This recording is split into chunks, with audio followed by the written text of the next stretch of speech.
नमस्कार, मैं हूँ विपिन बेवाक। स्वागत है आपका। उत्तर प्रदेश की 10 विधानसभा सीटों पर होने वाले उपचुनाव में सपा और कांग्रेस मिलकर चुनाव लड़ सकती है और बताया जा रहा है कि दोनों पार्टियों के बीच इसे लेकर बातचीत भी हो चुकी है। इस संसद सत्र के दौरान दोनों पार्टियों के प्रमुख नेता इस पर अंतिम मोहर लगा देंगे। सूत्रों के मुताबिक कांग्रेस सपा के साथ महाराष्ट्र और हरियाणा विधानसभा चुनाव में भी गठबंधन कर सकती है। इसके तहत सपा के लिए 2 राज्यों में कुछ सीटें छोड़ी जाएंगी। इतना ही नहीं, सपा और कांग्रेस के बीच यूपी विधानसभा उपचुनाव के लिए भी बातचीत शुरू हो चुकी है।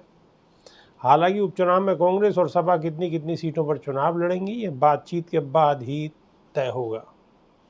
यूपी में जिन 10 सीटों पर उपचुनाव होना है, उनमें से 9 सीटें विधायकों के लोकसभा चुनाव जीतने की वजह से खाली हुई हैं। इनमें से 5 सीटों पर सपा, 3 पर बीजेपी और एक पर बीजेपी के सहयोगी आरएलडी और निषाद पार्टी का कब्जा था।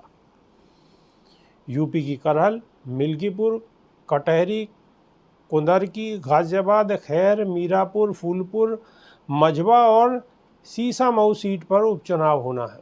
उत्तर प्रदेश में 9 विधायक सांसद बन गए हैं और समाजवादी पार्टी के एक विधायक इरफान सोलंकी की सदस्यता चली गई, जिसकी वजह से कानपुर की सीसामऊ विधानसभा सीट पर उपचुनाव होना है। लोकसभा चुनाव 2024 में यूपी में सपा कांग्रेस ने गठबंधन में चुनाव लड़ा था। इस चुनाव में बीजेपी को बड़ा झटका लगा। बीजेपी की पार्टी 2014 और 2019 जैसे प्रदर्शन को नहीं दोहरा पाई और एनडीए को सिर्फ 36 सीटों पर जीत हासिल हुई।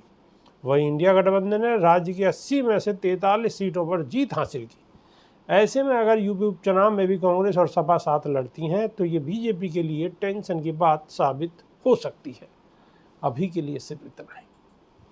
नमस्कार।